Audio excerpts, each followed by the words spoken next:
Tuko hapa kwa ajili ya ibada ya mafundisho. Jumapili tulijifunza habari ya nia,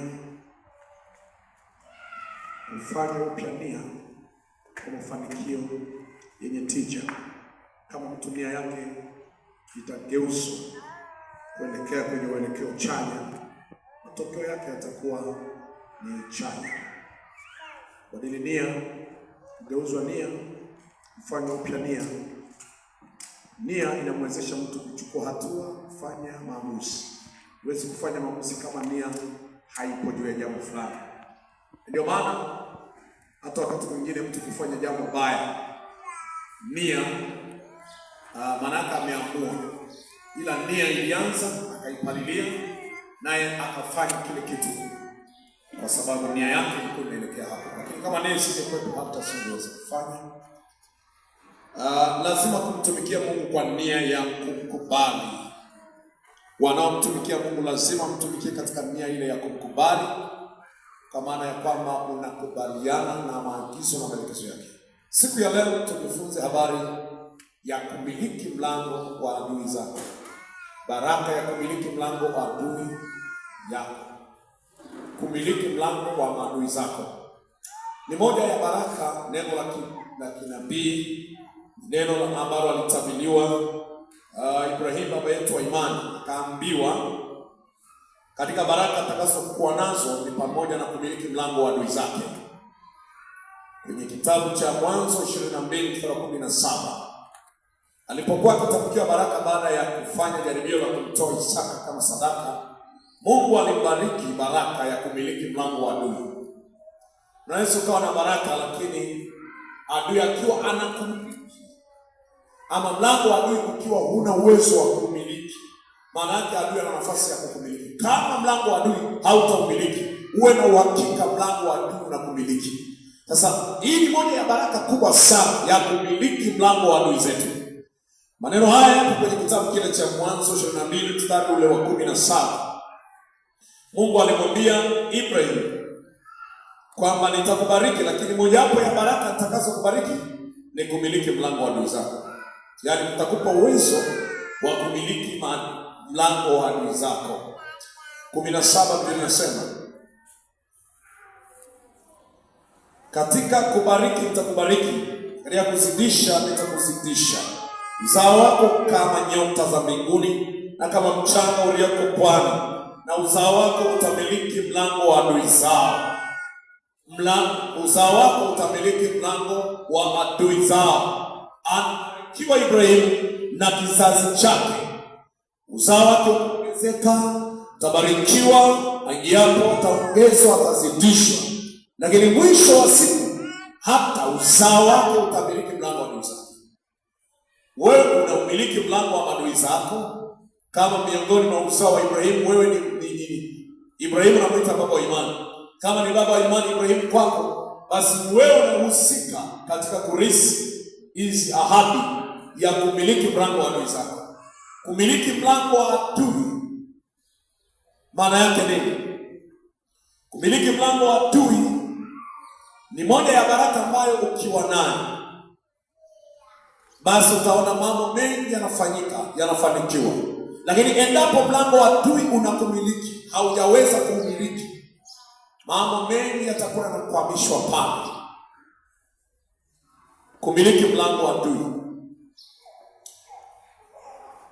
maana yake ni nini? Kumiliki mlango wa adui kwa lugha ya Kiingereza unatumia neno to possess gate of your enemy.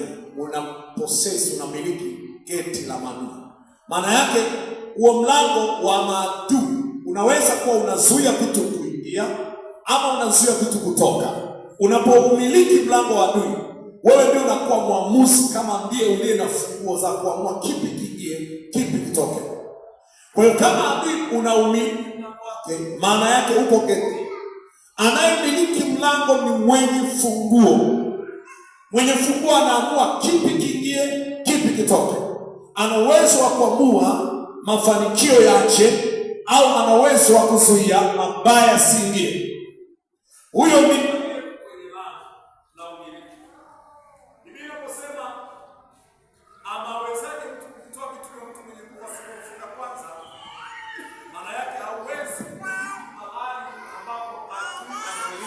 isipokuwa umzidi kwanza nguvu, ndipo uchukue nafasi ya kumiliki. Haleluya! Kumiliki mlango wa adui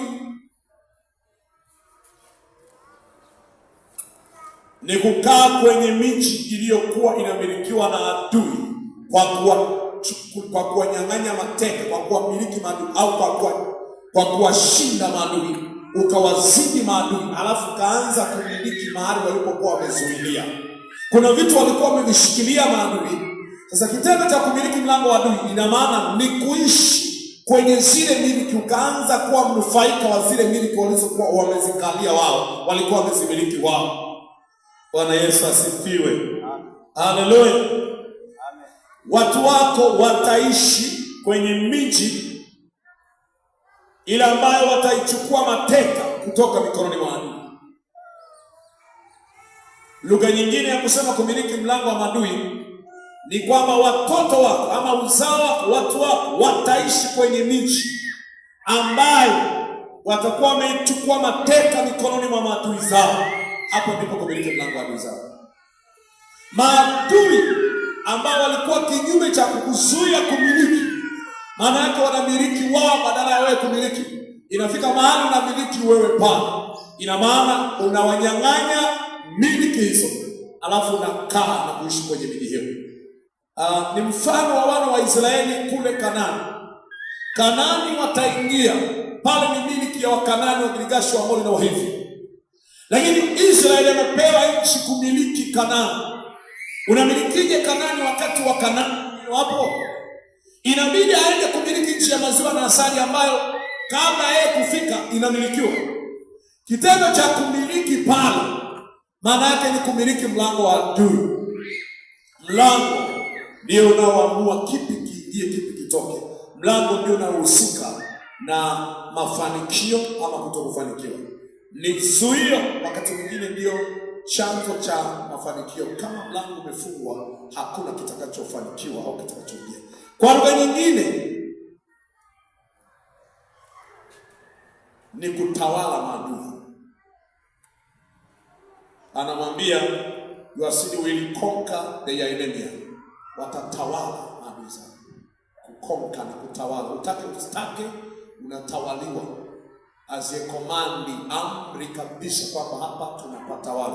Kukonka ni kutawala kwa nguvu. Ni kutawala kwa nguvu. Bwana Yesu asifiwe. Kwa tunaposemea kumiliki maadui, maana yake kumiliki milango ya adui ni kumiliki himaya waliokuwa wao wanatawala. Ni kuchukua nafasi ya umiliki mahali ambapo adui alikuwa anamiliki. Ni kuchukua nafasi ya kiutawala.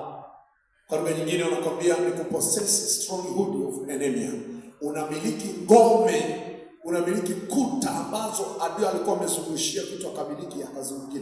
Wewe unamiliki sasa kwa nguvu zako kubwa. Haleluya. Hii ni baraka kwa watu wa Mungu, kama vile tu anavyokuambia utabarikiwa uzao wako, utazidishwa, utabarikiwa mashambani na nini. Atakayekubariki atabarikiwa. Na hii ni moja ya baraka muhimu kwa mtu aliyeokoka, kumiliki mlango wa adui zake. Kama adui mlango ule ambao ameweka vitu vyako, ameshikilia, ametawala, amemiliki, wewe ukashindwa kumnyang'anya, ataendelea kushikilia vitu vyako. Kwa hiyo ni kuishi miji ulioiteka kutoka mikononi mwa adui zako. Ina maana utakuwa na uwezo, Mungu atakupa uwezo wa kuteka maadui na kisha kutumia miliki walizokuwa wamezimiliki wao. Uwezo wa kuwatawala maadui zako. Mungu atakubariki uwezo wa kutawala maadui zako. Alafu wewe ukawa mmoja wa wamiliki katika hivyo vitu ambavyo adui alimiliki kabla ya wewe kutambua. Kushinda maadui.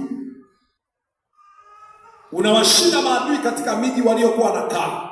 Alafu wewe unachukua nafasi ya kukaa pale. Hapo ni kumiliki mlango wa adui zako. Kama maadui watatawala kwenye nchi, watakuwa wanashikilia mambo yaliyoko pale, wanaamua mambo yaliyoko pale. Wao ndio wanakuwa waamuzi wa mwisho. Sasa ikitokea kuna mtu anawatawala maadui, ataamua yeye. Lakini endapo maadui watakuwa wanatawala wao, kipi kifanyike, kipi kisifanyike. Kama ni eneo la afya, wanaamua kipi kifanyike, kipi kisifanyike. Eneo la uchumi, kipi kifanyike, kipi kisifanyike. Eneo la ndoa, nini kifanyike, nini kisifanyike. Inategemea tu nani anayemiliki. Kumiliki ni kutawala, ni kuwa mwamuzi juu ya eneo fulani, kuwa mwamuzi juu ya himaya, juu ya utawala, juu ya mazingira fulani, juu ya mji fulani. Sasa tunaposema kumiliki mlango wa maadui, ujue kwa sura hiyo kwamba ni kitendo cha kutawala maadui kisha kuchukua nafasi ya utawala kwenye zile miliki walizokuwa wamiliki. Kumiliki mlango wa adui. Mlango wa adui una kazi gani? Mlango wa adui inawezekana umeshikilia vitu vya kwako. Huo mlango sasa, ukiwa umeshikilia vitu vyako, unajua hata hii madhabahu inaitwa lango. Hii madhabahu ni lango la kukutania baina ya Mungu na Wakristo. Shetani anapokuwa mahali ameweka utawala, huwa anasimika madhabahu. Mtawala wa nchi yoyote anapoamua kuchukua nafasi ya utawala, anaweka ikulu kwenye eneo hilo. Kama anataka kuutawala ama kuusuru mji fulani, anaenda anasimika himaya yake, anasimika kiti chake cha enzi. Sasa kumiliki ni unachukua wewe nafasi ya hicho kiti, unakaa lango la adui, kiti cha utawala, enzi ya utawala, kwamba adui alikuwa na kiti chake anakalia. Kama nilivyosema, anapageuka hapo ndipo penye kiti cha enzi cha ibilisi. Wewe unapotawala pale kwenye kiti cha enzi cha ibilisi, unakalia kiti cha adui alichokuwa anakalia, unamnyang'anya mamlaka, alafu wewe ndio unakuwa mwenye mamlaka kwenye kiti hicho, unaamrisha unachotaka. Msemaji wa mwisho unakuwa wewe pale, sio yeye tena. Kitabu kile cha Luka 11:21 na 22, kwa msingi wa kuwa na utawala mahali, ama awezaje mtu kuvitoa vitu vya mtu mwenye nguvu usipomzidi nguvu kwanza? Ile Mathayo 12:29.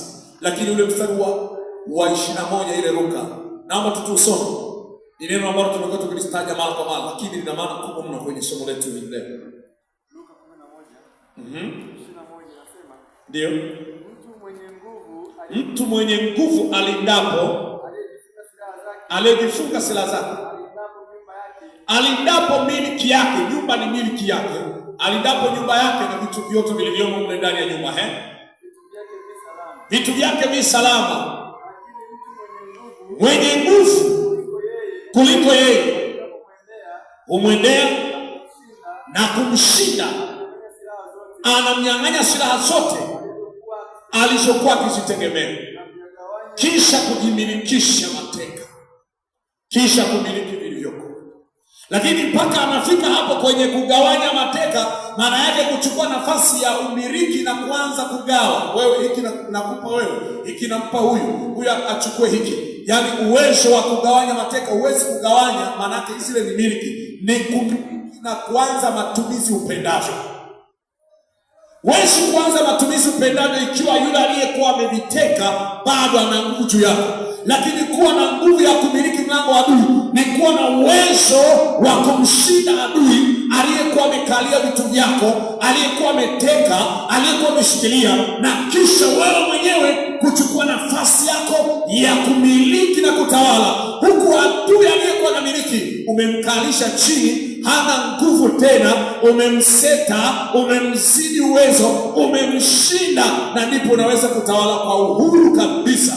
Huwezi kutawala vitu vya adui wakati adui bado yuko hai, wakati adui bado ana nguvu, ana survive. Hawezi kukuruhusu. Ni mpaka umemsofisha, umemshinda, umemzidi nguvu. Swali linakuja, ikiwa bado adui anakumiliki, ikiwa adui anamiliki bado, una nguvu kuliko yeye au ana nguvu kuliko wewe? Ikiwa adui bado anamiliki mji ule unaokaa, una nguvu kuliko yeye au ana nguvu kuliko wewe? Ikiwa amekalia afya yako, amekalia ndoa, amekalia uchumi, amekalia familia yenu kitabia, hizo tabia zinaendelea kurotate hata kwenu mlioko kanisani. Kama ni ulevi na wewe unaibia kidogo, kama ni uzinzi, maroho yako kwenye familia na unaibia kidogo, na huko hivi, aliye na nguvu ni wewe ama yule adui? Maana zile athari zilizoko kwenye ukoo zinawaendesha wadogo zako, kaka zako, ndugu zako ambao hawajamjua Yesu. wao bado ni haki kuendelea kumilikiwa. Lakini vipi wewe ambao umetangaza kwamba umeokoka, umejitenga kwenye mfumo wa giza, kwa hiyo hata habari ya mambo ya Kimisri, wewe uko Kanaani sasa, hauko tena Misri, kwa hiyo unaishi kama mtu ambaye ametengwa kwenye mfumo wa utawala wa adui, haupo kwenye himaya yake.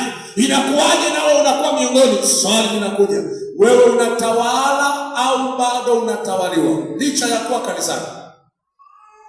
Kwa sababu kuna shida. Unaweza kujifariji kwamba mimi nimeokoka na nimemshinda adui, tuna nguvu, tunamshinda shetani kwa jina la Yesu, halafu bado uko chini ya nyayo zake, bado unaendeshwa, bado unatumikia, bado unatumikishwa na yeye kama bosi wako. Anakuamrisha kuingia kwenye madhambi, kuingia kwenye matako usiyotaka. Anashikilia afya, anashikilia uchumi, anashikilia hatua zako. Unaona kabisa hadi wachawi wanakufanya una wasiwasi, unaishi kwa hofu na wasiwasi, wanakutawala. Uwe na uhakika kuna mahali hapajakaa sawa, kuna mahali hujaweka vizuri. Haiwezekani adui ambaye wewe umepewa nafasi ya kumiliki mlango wa adui, ili unamiliki au bado unamilikiwa? Na kama unamilikiwa, unafanya nini sasa? Na kama adui anakumiliki na anafahamu huyu unamiliki, wewe sio tishio kwenye ufalme wa shetani. Wewe sio tishio kabisa. Na tena wewe unakuwa mfano. Anawapiga walokole wengine kule, alafu anasema sina hata yule naye mlokole mwenzao. Kama yule mlimpiga na huyu si wale wao. Yaani wewe umekuwa somo pande wa pili. Kama unamilikiwa. Lakini hii ni haki yako. Kama Ibrahimu ni baba wa imani, na sisi ni uzao, na sisi tu warisi, sisi tu wana wa ahadi, halafu adui akaanza kutumiliki, hatujafika mahali ambapo tulikusudiwa kuwa. Kuna kazi ya kufanya, kuna jambo la ziada linahitajika. Haleluya. Mlango wa adui shetani alikuja kuharibu, kuiba, kuchinja, kuua. Na kama anaendelea kuharibu, anaendelea kuchinja, anaua, anavuruga, na wewe unasema unamiliki, wakati anayemiliki ndiye kazi zile zinatambulisha anayemiliki ni nani. Kama anaendelea kuharibu adui, kwa mfano mlango wa adui kuumiliki, maana yake ni kumnyang'anya adui alichokuwa amekishikilia. Unamiliki mlango wa adui, unamnyang'anya alichokuwa ameviteka, alivyokuwa amevishika, alivyokuwa amevikwamisha, alivyokuwa amevizingira yeye, unamnyang'anya. Hapo ndipo unamiliki. Kama baba navyo, haujamiliki bado. Wako watu wanakuambia huyo ninamiliki, yule nimemiliki, hafurukuti kwangu, vitu vyake ni vya kwangu. Unawakuta wale wanawake wa kipagani, anamlisha madawa mwanaume, anakuwa kama zuzu, alafu anasema yule nimeshamiliki, hafurukuti. Kama ni wewe ni wewe, na kanisani unaenda, alafu kuna kahaba mmoja asema huyu anaenda kanisani, hamna kitu, nilishamiliki yule. Shamiliki kabisa, kanisani aenda, lakini nilishamiliki wa kwangu. Nikimiliki mume wa mtu, atoboi, anasahau watoto wake. Ule ni wewe, naongelea wewe sasa. Wale wewe wale na adui. Unapomilikiwa, maana yake adui anashikilia vitu muhimu kwenye maisha yako vya manufaa. Lakini pia unapomiliki adui, mlango wa adui, unapola ama unateka vile alivyokuwa ameviteka, unarejesha alivyokuwa ameiba. Unarejesha, unateka, unamiliki alivyokuwa amevichukua mateka, unapola kwa nguvu. Yaani kupola sio kuiba. Wakati mwingine kutawala ama kumiliki alivyokuwa adui amevikamata kwa nguvu, unamnyang'anya. Ndiyo kumiliki mlango. Lakini kumiliki pia mlango wa adui ni kurejesha vile alivyokuwa amevishikilia adui, kumnyang'anya mkononi mwake, kuvitoa kwenye mikono yake. Unajua kuna vitu viko kwenye mikono ya adui, haviendi, viko mikononi mwa adui, vimeshikiliwa, vimekwamishwa, vimezuiwa. Unafanya harakati, lakini huku adui ameshikilia. Hasa kitendo cha kumiliki mlango wa adui, utajikuta vile alivyokuwa navyo uko navyo wewe mwenyewe, vilivyokuwa vimeibiwa mkononi mwako. Haleluya. Lakini pia ni kushinda vizuizi ama kushinda vikwazo. Anayekuzuia wewe unakuwa na utawala juu ya, yani unakuwa na nguvu juu ya kizuizi. Kizuizi kinakutawala. Kinaweza kikasema hapo. Kinaweza kukwambia uwezi kunyanyua tena, unaenda wapi? Kizuizi. Lakini kutawala mlango wa adui, to possess the gate of enemy, unasimama kuvuka kizuizi, unashinda kikwazo, unakizidi maarifa, unakizidi nguvu. Kile kikwazo kwako kinapiga sauti, pita kwa amani. Kimekuzuia miaka mingi, sasa kumiliki mlango wa adui ni kuwa na uwezo wa kushinda kizuizi. Wanasikia stories za warokole ambao ni dhahiri kabisa kwamba wanamilikiwa na adui. Anaona kabisa kwamba kwenye ukoo wetu ama kwenye familia wetu, yule bibi bibi anatutesa kwa kweli, babu anatutesa kwa kweli, shangazi anatutesa. Yaani ule uchawi, yale maroho ya nyumbani kwetu yamefuruga sana familia. Hakuna hata mmoja na ndoa, hakuna hata mmoja ambaye uchumi wako unakwenda. Ameokoka na anasimulia habari ya jinsi ambavyo milango ya adui inavyoendelea kuwa miliki hata na yeye. Nakuwa na wasiwasi. Huyo mtu hajatambua haki zake. Angetambua haki zake, wangemilikiwa wengine, lakini sio yeye. Haleluya! Kuna mahali unapoaya kiasi kwamba mpaka adui yako anachukua nafasi ya kutambia. Anatamba, nimemiliki mpaka na walokole, nimemiliki mpaka na mtu anaenda kanisani. Haiwezekani ikawa hivyo, kwamba wewe uliokoka uendelee kuwa chini ya mikono ya adui, uendelee kumilikiwa na adui. Kuna mahali hujaweka vizuri, kuna mahali unapaswa kupata uelewa. Ukishapata uelewa, hatua za msingi kumnyang'anya adui nafasi hiyo nafasi umepewa wewe, haijalisha na nguvu kiasi gani, lakini Mungu alisema, na hiyo ni ahadi, lazima tumiliki. Anasema utamiliki mataifa makubwa yenye nguvu kuliko wewe. Sio ajabu hata kama wana nguvu, lakini wewe kwa nafasi uliopewa ni ya kumiliki mlango wa adui, ni baraka yako. Kitabu cha Torati 7:1. Kuna maneno hapo yanasema kwamba utapiga maadui wenye uwezo mkubwa kuliko wewe. Hii ni moja ya ajabu sana, baraka kubwa mno, kwamba maadui wenye uwezo, wenye nguvu kubwa kuliko ya kwako uwashinde. Ni neema kubwa sana tuliyopewa, sio nguvu ya kawaida. Kwa hiyo hatupambani kwa sababu ya nguvu zao, lakini nguvu tuliyopewa sisi ni uwezo mkubwa mno kuliko uwezo wa maadui. Ila tu kama hujajua, unaweza kuishi kama vile mtumwa wakati wewe ndiye bwana wa yote. Mtoto akiwa mdogo hatofautishwi na mtumwa. Mrithi akiwa mdogo sio tofauti sana na mtumwa. Siku akijitambua ataanza kumiliki. Sura ya 7:1, Biblia inasema, Bwana Mungu wako atakapokutia katika nchi uendayo kuimiliki, atakapoyang'oa mataifa mengi watoke mbele yako, Mhiti na Mgirigashi na Mwamoni na Mkanani na Mperezi na Mhivi na Myebusi na mataifa 7 makubwa yenye nguvu kuliko kupita wewe.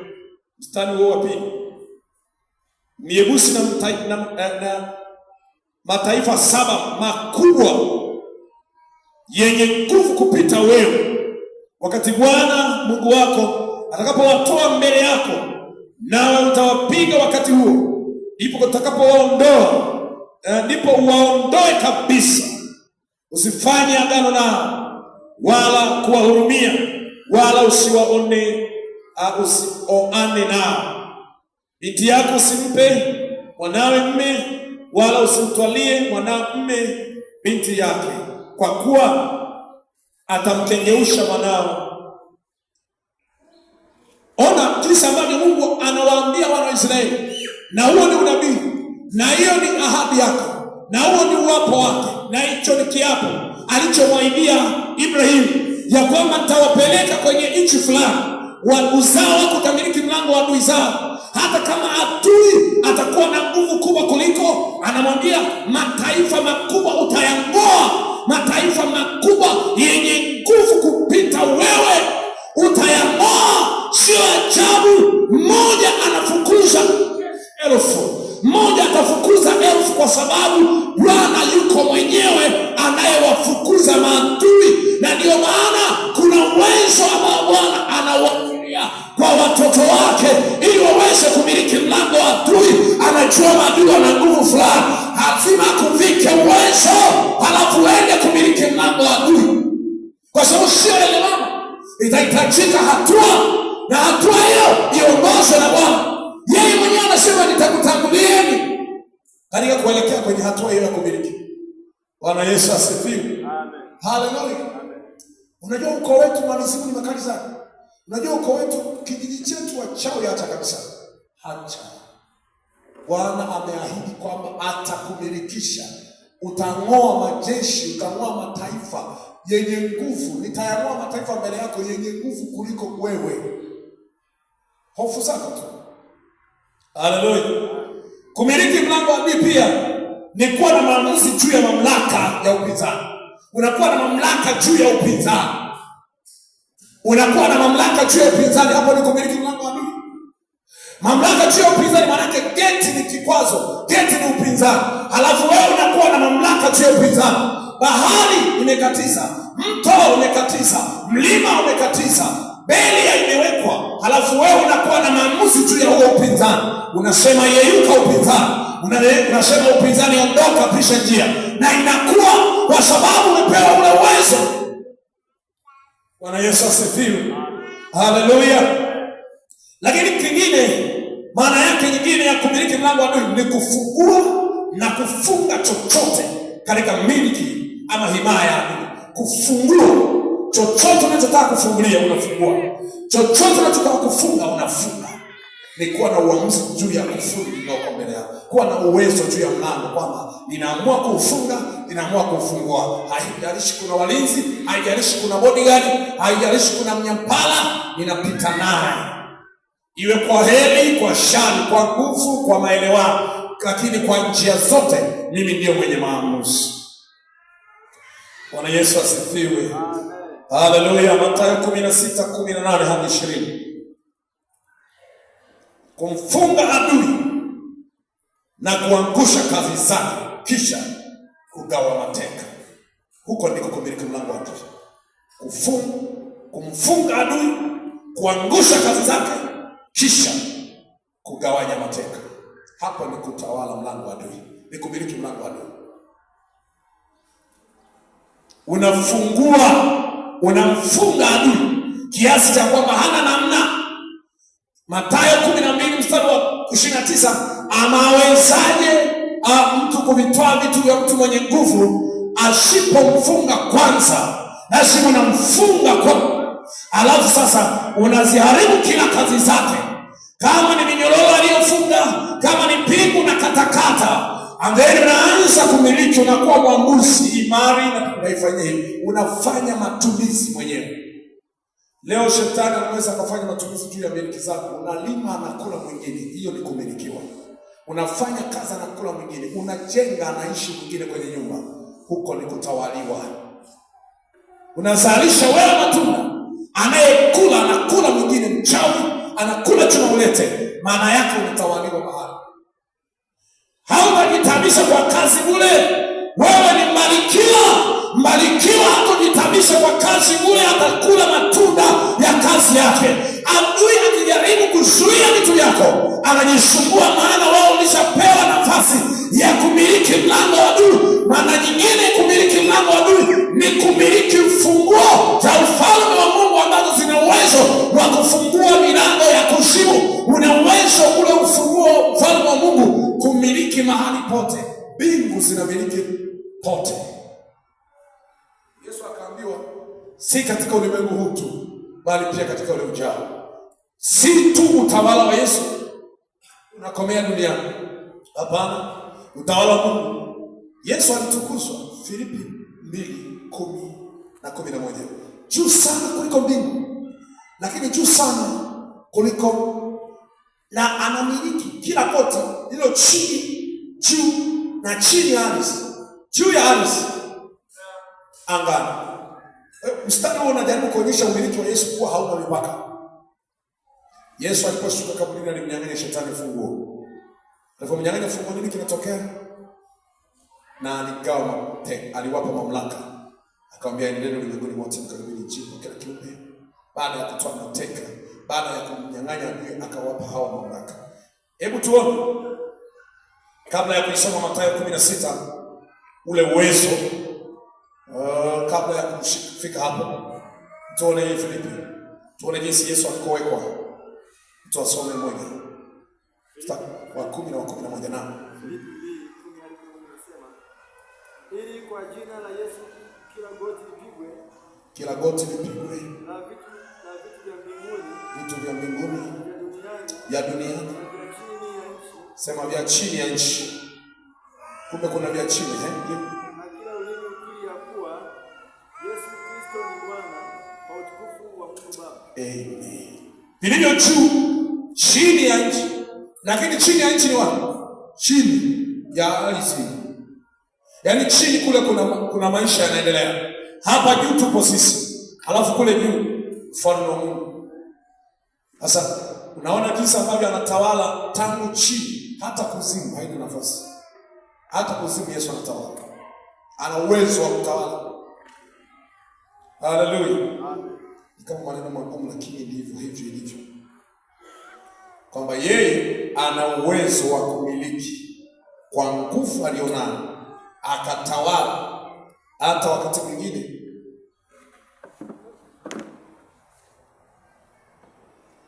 unaweza kufikiri Mungu ni wa kawaida. Yeye anamilikisha mamlaka juu ya viumbe vyote na anatawala kwenye tawala zote. Kwa hiyo tunapoona hivyo kwamba Yesu anachukua nafasi ya kutawala si katika ulimwengu huu tu, bali pia katika ulimwengu ujao. Kwa mfano mimi ninapotuambia macho ya mioyo yenu yatiwe nuru mpate kujua uwezo huo, kitabu kile cha Filipi, Efeso,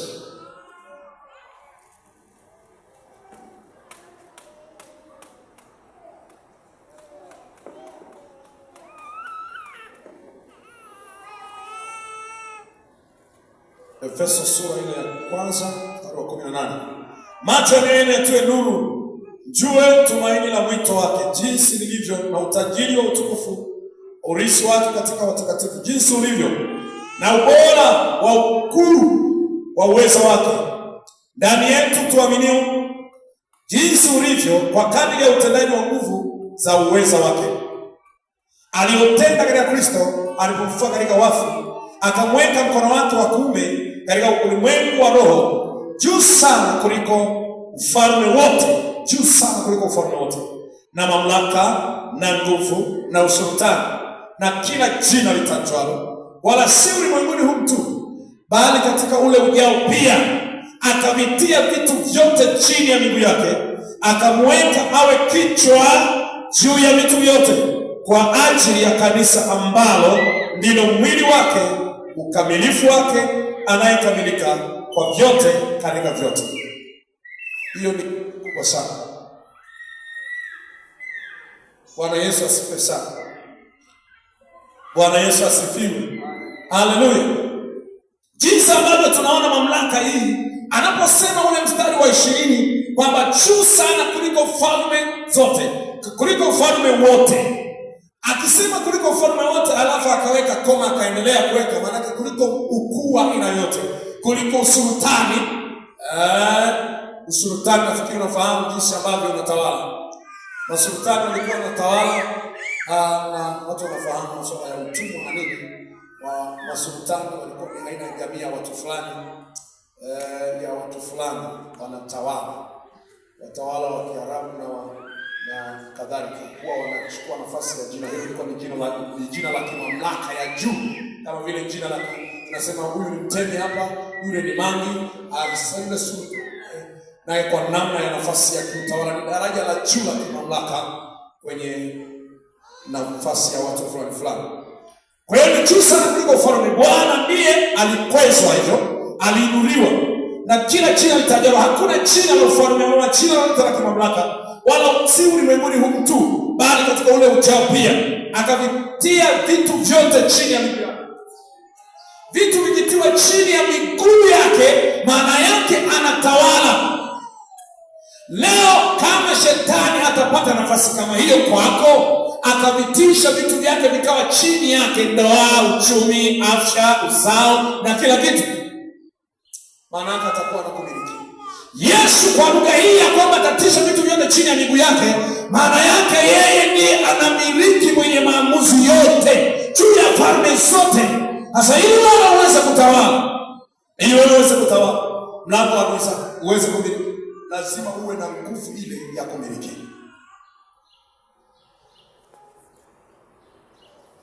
Huwezi kumiliki kama una power ya kumiliki, mpaka uwe nayo. Hebu tusome sasa ile Mathayo 16:18 hadi 20. Tuone jinsi ambavyo Mungu anasema kwa ajili ya watu waliookoka, jinsi ambavyo wanapaswa kuelewa. Wakishaelewa wachukue hatua za msingi waweze kufikia lile kusudi ambalo Mungu amekusudia. Vinginevyo tutabaki kusoma ahadi za baraka kwenye Biblia endapo adui hatujagundua kuwa anakalia vitu vyetu. Tunaweza tukabaki tunalaumiana, tunalaumu, tunasema, lakini shetani anaendelea kukalia vitu, anaendelea kushikilia, na hali halisi umeshaahidiwa. Na kama Israeli imeahidiwa kwamba utamiliki uzao, utamiliki malango ya adui zako, kuna kazi ya kufanya. Sio hivi. Hata kama ungeenda Kanaani, maziwa yapo, asali zipo. Nendeni mkapeleleze, mjihakikishie. Wakaona, wakahakiki. Lakini kuingia nipinde mpaka ujue namna ya kufanya. Hebu soma hiyo Mathayo 16 mstari wa 18 mpaka 20. Inasema, nami nakwambia wewe Petro, na juu ya mwamba huu talijenga kanisa langu, lango ya kuzimu haitalishinda. Nami nitakupa wewe funguo za ufalme. Ufalme wa funguo zinatokea mbinguni, ambazo ni funguo haziwezi kuhamishwa popote. Yaani kama ni uwezo kutoka juu, uwezo kutoka mbinguni, hauwezi kuzuiwa na kikwazo cha aina yoyote. Injili haifungwi, neno la Mungu halizuiwi, kusudi la Bwana halikwamishwi, mpango wa Bwana haubadilishwi, haugeuzwi, hauzuiwi njiani. Naam. Na lolote utakalolifunga duniani litakuwa limefungwa mbinguni. Duniani mbingu zitalitika. Ndipo alipowakataza. Naam, tabia toa. Hizi zinaitwa ufalme, funguo za ufalme wa mbinguni. Kuna watu wanafuata funguo za maisha kuzimu.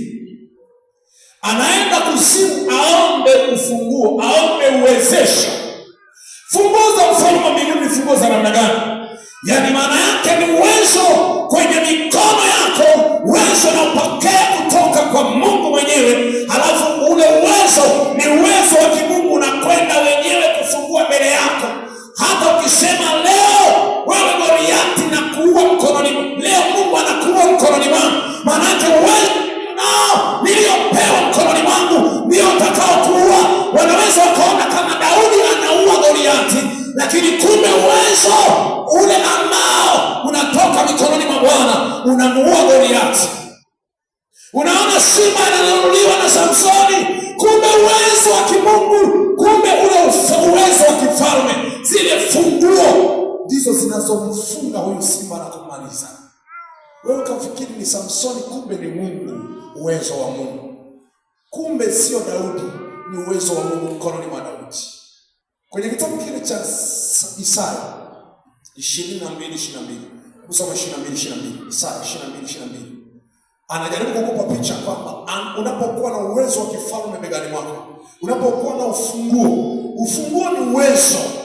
Ni uwezo wa kufunga na kufungua. Ni uwezo wa kuamua lipi lifanyike, lipi lisifanyike. Ni uwezo wa kuamua kuhamisha, kuweka, kupanda ama kung'oa. Maana ni uwezo wa kipekee sana. Ufunguo unaamua uingie ama utoke. Unaamua uingie kwenda kuvichukua vilivyoibiwa vikafichwa mahali, ama uamue kuangusha ukuta lote, alafu wewe uweze kumiliki na kutawala. Sasa basi, kama hautakuwa na uwezo huo, inabaki story. Uweze kumiliki mlango wa adui kwa kusema tu. 22:22 sana. Na ufunguo wa nyumba ya Daudi taweka begani mwake. Yeye atafungua, hapana wa kufunga. Hakuna atakayefunga. Atafunga wala hapana atakayefungua. atakayefungua. Amina. Mstari mmoja tu. Uwezo wa kifalme utakuwa begani mwake. Uwezo wa kifalme utakuwa mkononi mwake. Nguvu ya utawala. Uwezo wa kifalme maana yake nini? Uwezo wa kifalme, level ya juu ya kimamlaka ya kiutawala. Enzi hiyo ilikuwa ni ufalme, na ndio maana tunasema ufalme wa Mungu unatekwa na wenye nguvu. Maana yake ufalme ni daraja na leki ya juu ya kiutawala, sio ubalozi, sio halmashauri. Ufalme, umiliki. Uwezo wa kifalme utakuwa begani mwake. Mfalme ndiye anakuwa tosha Hosea. Huyo ndiye anaamua vitu mwisho. Tosha point ni yeye anaamua kitu chochote kiamua cha juu. Awe ni mpaka wa mwisho mfalme. Na ndio maana kama unaweza kuuliza huu ni ufalme wa nani? Kwa lugha ya kawaida tu, huu ni ufalme wa mama Daktari Samia Suluhu Hassan. Tuko kwenye himaya fulani. Tuko kwenye utawala kijamii. Ufalme wa nani? Wa Daktari Mama Samia Suluhu Hassan. Sisi ni sehemu ya himaya ya utawala wake. Yeye ni mtawala, yeye ni mfalme wetu. Haleluya. Siongelee mfalme wa dunia, naongelea ufalme. Funguo za uwezo wa kifalme utakuwa begani. Mfalme Daudi ni mpaka mafuta wa Bwana. As a Christian one ambaye anabeba nafasi ya Mashia anaitwa mwana wa Daudi. Huyo ndio Bwana Yesu Kristo, ambapo Daudi aliweza kumkamata simba akanyang'anya kondoo aliyekuwa ametekwa, naye ndiye alikuwa mchungaji wa kondoo ambaye sasa ni misiri ya Yesu. Yesu anamnyang'anya shetani watu waliokuwa wamewameza. Biblia inasema kwamba shetani kama simba ngurumaye anatafuta watu wa kumeza. Daudi akiwa mchungaji wa kondoo, walipomeza kondoo, alarua simba akapokonya kondoo. Yesu alikuja kuinyang'anya dunia watu ambao ilikuwa imewameza. Kwa kuwa Yesu ni mtawala, dunia ilikuwa imemeza watu kwa ulevi, kwa ukahaba, lakini Yesu alikuja akamnyang'anya ulimwengu ambaye ni simba, akanyang'anya. Ulimwengu huu siupende sana, maana ni simba na anameza watu. Dunia ni simba, anameza watu. Shetani anatumia ulimwengu huu. Wewe lazima usienende kama ulimwengu. Usijifananishe na ulimwengu. Wacha kukopi ulimwengu. Maana ulimwengu ni sia tu. Shetani anamiliki, anameza wengi. Leo watu wamependa ulimwengu. Ulimwengu umemeza watu. Yesu amekuja kumnyang'anya yule simba wale aliyokuwa amewameza. Tuna uwezo wa kumiliki mlango wa adui. Tuna uwezo wa kumiliki maadui tukawanyang'anya walichokishikilia. Walichoshikilia cha kwetu tunakimiliki sisi wenyewe kwa mamlaka tuliyopewa. Uwezo wa kifalme ukiwa begani mwako, maana yake umeshikwa mkono na Bwana. Maana yake Mungu amekuvika uwezo mpya. Maana yake Mungu amekushika mkono. Kushika mkono, wanaambia mtu amemshika mkono, wamemtia nguvu. Isaya 55. Isaya 45 mstari wa 1. Koleshi Masihi, nimekushika mkono wako wa kuume. Nitalegeza mioyo ya falme, nitavunja mapingo ya chuma, nitafungua sipo kufunga, nitapasawazisha palipoparushwa. Ndipo nitakapokumilikisha hazina za gizani zilizositirika. Hazina za gizani. Hazina za gizani. Tunamiliki hazina za gizani. Gizani ni wapi? Gizani ni siri, ni maficho, kilichostirika, kilichofichwa. Ukipoteza ng'ombe, ukipoteza kondoo, uko gizani. Ikafika mahali Sauli amepoteza familia yao, imepoteza punda. Walipopoteza, maana yake wako gizani. Wakiziona itakuwa wako nuru.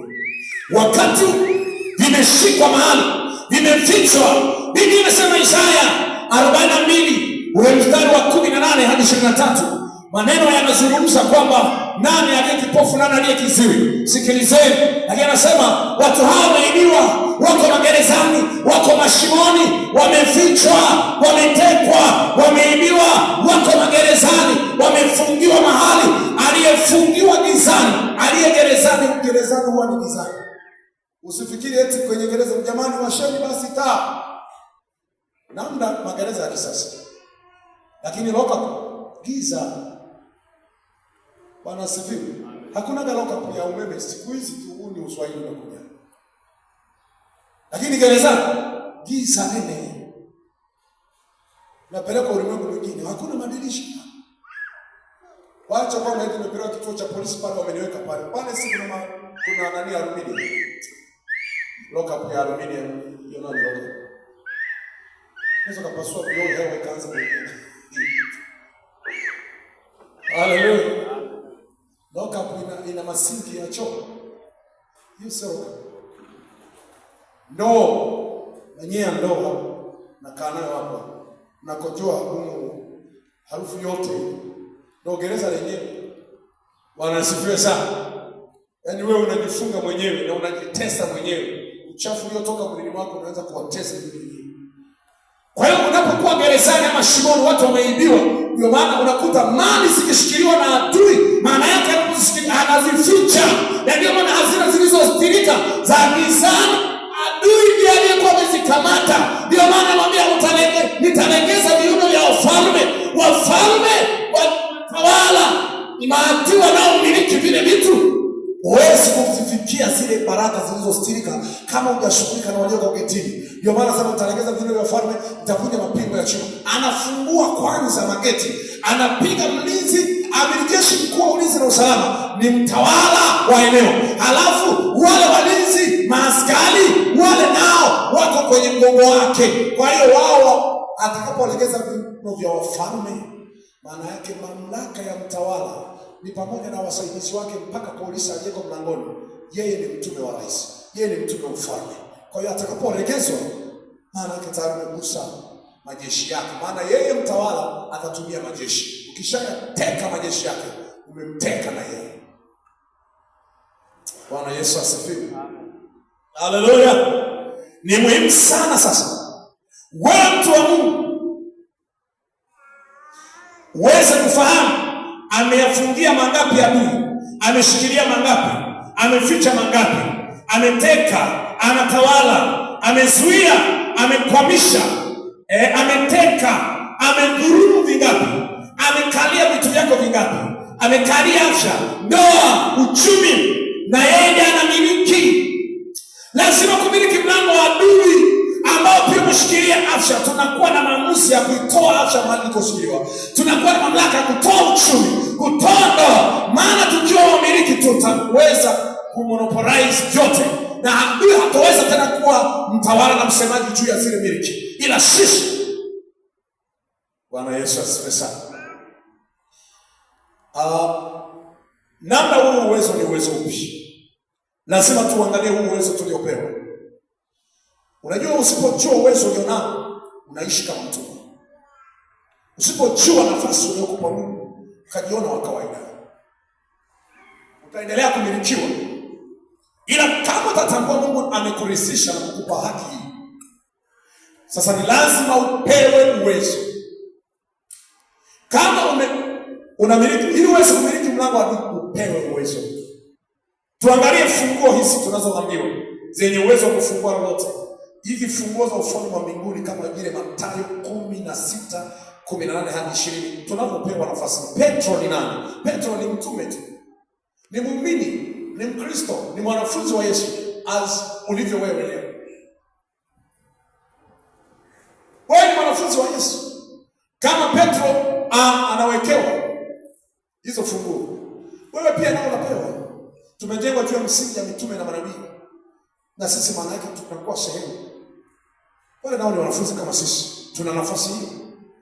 Unaweza kusema akina Elia walikuwa na moto, wanaweza kuamua lolote, wakashusha moto ukaangamiza maadui. Biblia inasema Elia alikuwa mwanadamu, alitembea pamoja nasi, lakini alifanya 1, 2, 3. Na alifanyaje? Uwezo ule ule ulikuwepo. Mungu ni yule yule, hajabadilika. Mungu aliyekuwepo wakati wa Elia, Mungu aliyekuwepo wakati wa kina Petro, na leo yupo. Haleluya. Sasa kupewa uwezo kwenye kitabu cha Ufunuo 3:8 itakupa mlango uliofunguliwa mbele yako. Kukupa mlango uliofunguliwa mbele yako, maana yake ni kukupa ufunguo ambao utafungua kila mlango. Nitakupa mlango uliofunguliwa mbele yako, maana yake ni kufungua kila mlango. Ukiwa na ufalme wa Mungu, unajua Mungu ufalme wake hauzuii, haufungwi, hauna mahali pa kukwamia. Maana ukiwa na ufalme huu, hautakwamishwa vitu vyako mahali. Hebu tuangalie hii nafasi. Kupewa ufunguo ni kupewa nafasi ya kusema, kuwa msemaji wa mwisho. Ni kupewa nafasi ya kumiliki nini kifanyike na nini kisifanyike. Ni kuonesha tu baadhi ya funguo tulizo nazo, ambao ni uwezo unatupa nafasi ya kuenda kumiliki adui. Jina la Yesu, andika jina la Yesu ni moja ya funguo. Unajua funguo haina wingi. Funguo haina wingi. Kwa Kiingereza ina key, keys, lakini huku tunajua tu ni ufunguo. Uwezo ukasema maufunguo.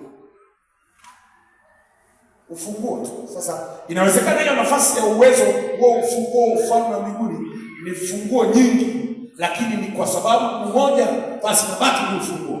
Huu ufunguo ndio uwezo utakao kumepewa. Hata Musa najua alikuwa na ufunguo bado. Musa alipewa kitu na Bwana mkononi mwake cha kumiliki, cha kutawala, na kufanya kuwa kama Mungu mbele ya Farao. Farao alijifanya kama Mungu, maana ni mfalme wa nchi, ni mtawala. Yeye ni mfalme wa Misri. Lakini Musa anaambia kufanya kuwa kama Mungu mbele ya Farao. Na Musa alikuwa na fimbo mkononi mwake. Maana yake mkononi mwake, kwenye mkono wake wa kuume, ndiko Mungu aliweka funguo za kufungulia mambo. Hata kama ni bahari anafungua, hata kama ni mwamba anafungua, maji yanatoka. Hata kama ni ufunguo wao unafungua.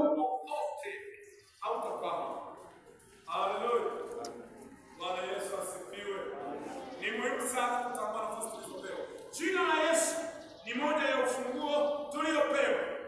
Kwa mujibu wa Biblia, kitabu cha Matendo ya Mitume 4:12. 4:12 soma. 4:12 Matendo ya Mitume 4:12 nasema, ndio. Wala hakuna wokovu katika mwingine awaye yote kwa maana hapana jina jingine chini ya mbingu waliopewa kuokolewa kwalo. Amen. Hapana jina jingine litupasalo kuokolewa kwalo tulilopewa. Tumepewa jina ambalo lina uwezo. Tumepewa uwezo kupitia jina. Mkiomba neno lote kwa jina langu, Yohana 14:13 hadi 14. Mkiomba neno lote kwa hilo, maana yake jina la Yesu ndilo ambalo ni ufunguo. Kulitaja Zaburi ya 118 10 mpaka wa 12. Walinizunguka kwa jina la Bwana na niwakatilia mbali. Walinisukuma sana nianguke kwa jina la Bwana wakatilia mbali. Ina maana lile jina lilikuwa linafungua vizuizi vyote. Vita inaweza kukukwamisha. Maadui wanakukwamisha. Ikiwa maadui watakukwamisha, unatumia ufunguo gani kuwavuka? Ni lazima tujue ya kwamba sisi tumefunguo. Kila mahali jina la Yesu likitajwa, kuna mambo makubwa yanafanyika. Unaweza kujiona kama ni wa kawaida, maana mnao jina la Yesu na unashirikiana, unahusiana nalo sawa sawa. Jina la Yesu ni moja ya silaha kubwa sana. Unajua ufunguo ni kama silaha. Ina uwezo wa kufungua amani hata kama ulikuwa na machafuko. Jina litatumika kama funguo wa vitu ambavyo vimezuiwa na adui. Kwa jina la Yesu utakufungua katika maombi yako, lakini mwisho wa safari kwa jina la Yesu. Haleluya. Lakini tuone kitu kingine ambacho kinatumika kama kifaa muhimu chenye kufungua. Ujue kabisa mtu anafunguliwa kwa jina la Yesu. Matendo ya Mitume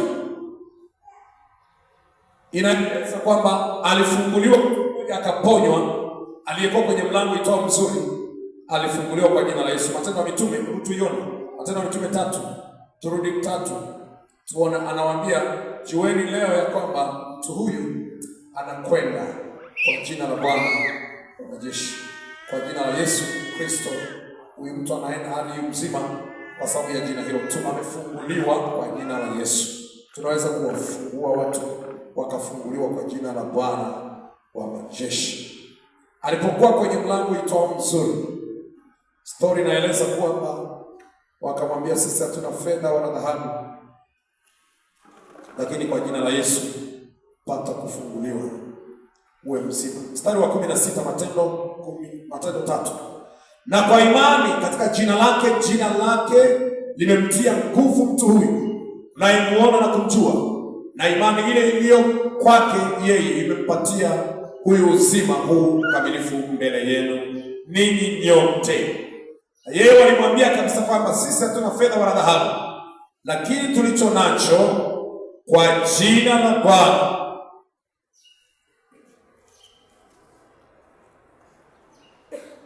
wakamwambia, kwa jina la Bwana, kwa jina la Yesu Kristo wa Nazareti, simama uende. Ule mstari wa 6, hiyo Matendo. Sisi hatuna fedha wala dhahabu, lakini kwa jina la Yesu simama uende. Kwa jina la Yesu pata kufunguliwa. Kwa hiyo maana yake ni kwamba jina la Yesu ni ufunguo mkubwa sana tulionao. Kingine ambacho kinabeba nafasi ya ufunguo, andika neno la Mungu. Neno la Mungu. Neno la Mungu ni ufunguo, tena ufunguo haswa. Kitabu cha Ufunuo 19:13. 19:13 Ufunuo. Yeremia 23:29. Yesu ni ufunguo. Neno la Bwana ni ufunguo. Kwa neno tunawekwa huru. Taifahamu kweli, na hiyo kweli itaweka kwa huru. Na mtakapokuwa huru, mtakuwa huru kweli kweli. Neno lako ndilo kweli. Kwa hiyo neno la Mungu lina uwezo wa kuwafungua watu waliofungwa. Kama mtu yuko kwenye mifungo, lakini neno la Bwana hana, ukiwa na neno la Bwana, hata kama wangekufunga mahali, utajikuta neno la Mungu linakuweka huru, kwa sababu neno la Mungu lina nguvu nguo tulionayo. Hebu soma hiyo Ufunuo 19. Ufunuo 19. Mstari wa 13. Inasema, naye amevikwa vazi lililochovya katika damu. Lililochovya na jina lake aitwa Neno. Na jina lake anaitwa Neno. Anaitwa neno la Mungu. Nani huyu? Huyu neno la Bwana ni Yesu mwenyewe. Hapo mwanzo kulikuwa neno, naye neno alikuwa kwa Mungu, na huyo neno alikuwa Mungu, na pasipo yeye hakuna chochote kilichofanyika. Vyote vilifanyika kwa huyo. Neno ana uwezo wa kufunga, wa kufungua. Adui anaweza akatamka maneno, lakini wewe unapaswa usimame na neno la Bwana. Neno linafungua. Aliyefungwa kwa maneno alitamkiwa, tamka neno la Mungu likafungue, ni ufunguo. Wamesema atakuwa hivi, wewe unatengua, unafuta, unanena kingine, tayari kuna mageuzi yanatokea. Lakini kwa neno tu, kwa neno lako tutashusha nyavu. Inawezekana umetafuta samaki hamna, zimefungwa lakini kwa neno likafungulia mlango wa samaki kupatikana, kwa sababu neno ni ufunguo. Haleluya. Kingine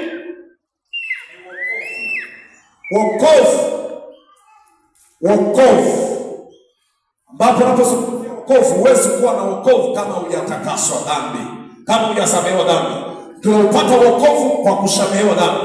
Unaposamehewa dhambi na upokea wokovu. Wokovu ni ufunguo, maana mtu akiokoka, akipata wokovu, tayari amepata nafasi ya kuweza kumshinda adui. Kama bado wokovu haujaupata sawasawa, mlango wa adui bado na kumiliki. Wokovu unakuashiria wewe, unakupa nafasi wewe ya kumshinda adui. Kwenye Kolosai 1:13, alituokoa, akatuhamisha, alafu akatuingiza katika wana wa pendo lake. Lakini cha kwanza ni wokovu. Kama kuna maiki inayotika vizuri, naomba.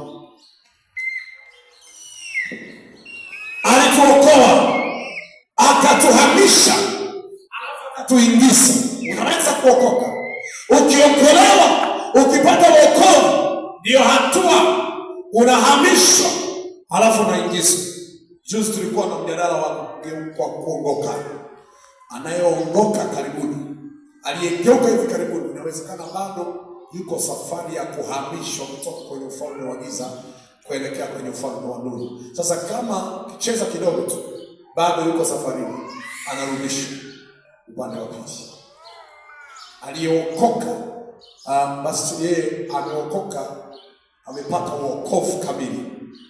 Kuna watu wamepata wokovu, yaani wamegeuka tu, wamegeukia tu wokovu, bado hawajawa na mizizi kwenye wokovu, hawajajijenga vizuri katika imani, hawajajengwa vizuri katika msingi wa imani. Wanahitaji waendelee wayatamanini maziwa yasiyokoshiwa ili muweze kuukulia wokovu. Wanapoendelea sasa kujengwa, kulishwa, kuhudumiwa, wanakuwa sasa mwisho wanapata kuokoka zaidi, wanakuwa mbali na utumwa wa dunia. Kwa hiyo wokovu ni ufunguo. Ukija kanisani lakini hutaki kuokoka, huna ufunguo wa kumiliki milango ya dunia, huna uwezo wa kutawala falme za dunia. Lakini ili uweze kutawala kumiliki mlango wa dunia, upate wokovu kamili. Wacha ile ya kwenda kama desturi. Kama ni kuimba kwa unaimba, kama ni praise unaimba, lakini kuokoka bado huwezi kuwa tishio kwenye falme ya dunia. Mimi nakwambia ukweli. Wala shetani hatishi na sauti ya mtu, hatishi na jinsi ambavyo wewe unahudhuria. Anataka mabadiliko. Na ndio maana huwezi kucheza na dhambi kama unajua umuhimu wa kuokoka. Mtu akicheza na wokovu wako, mnakosana. Swala la kumwambia rudi nyuma shetani, umeshindwa. Ni kawaida tu. Mtu anapigania wokovu wake. Unaleta habari gani? Unamkemea kwa maneno makali. Bwana asifiwe sana. Amen. Haleluya. Amen. Kuna mama mmoja, kuna kaka mmoja akaenda kanisani. Ameenda kanisani, lengo lake anataka apate yule mama. Akaja kanisani, akamkokea. Yule mama ni mke wa mtu. Alafu na huyo jamaa akaamua kuja kanisani, anashinda na yule mama. Siku moja akamtuma mtu akamwambia peleka shilingi 50 kwa yule mama. Akamwambia ni 50 kwa nini? Nimesema tu anakusalimia tu. Rudisha hiyo hela yake. Inatosha kunisalimia bila hata fedha. Huyo analaki jambo. Baadaye akakutana naye. Ya samani mama, najua na mimi nilikoka, nini akajinani. Wanaume wana mbwembwe nyingi. Binti usikubaliana na maneno yote ya jinsia ya kiume. Maadamu yako ndio mtaratibu wa kiume. Hata kama ni nani, hata kama tunasali wote, hata kama ni mzee wa kanisa. Kileta mbwembwe zingine kwamba hizi mbona ziko nje na kanuni. Wanasiwe sana. Akamwambia, samahani kaka, na kuona midomo yako inatoa maneno, lakini ni kama vile kifuniko cha choo ambacho sio cha siri, vile vyo vya wazi. Mbona mdomo wako unatema kama vile mfuniko wa choo? Sikuelewi. Maneno yakawa ni makali kabisa.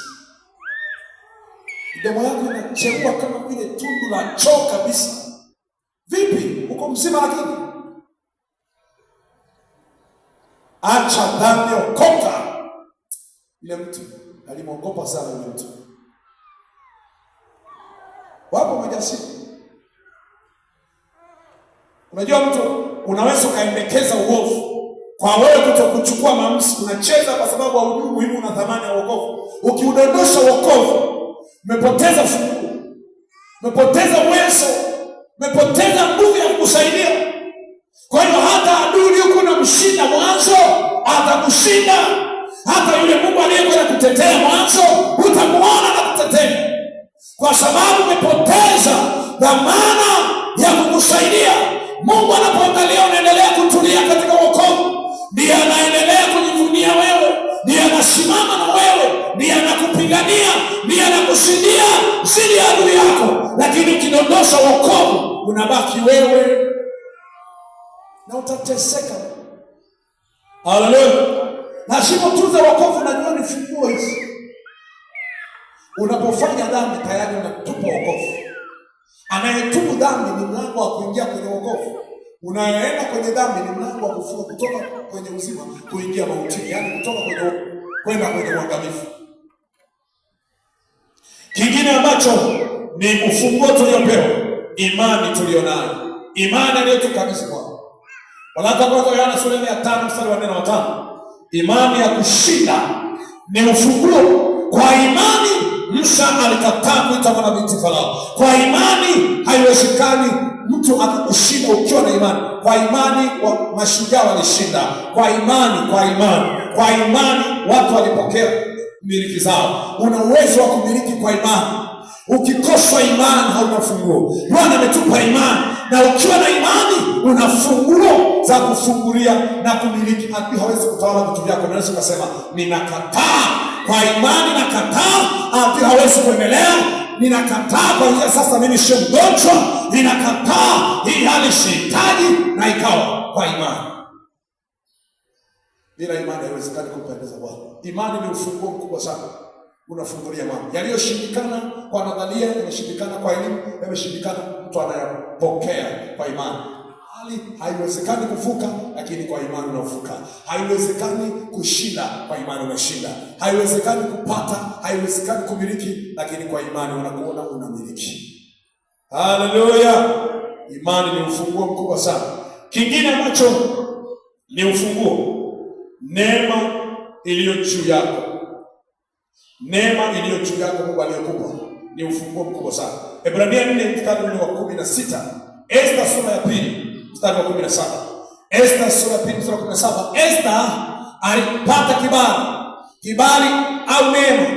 Ile neema ilimpa nafasi ya kuingia ikulu kuitwa Malkia. Walikuweko watu, lakini kwa neema iliyokuwa juu yake, na ndiyo ilimsaidia pia hiyo neema.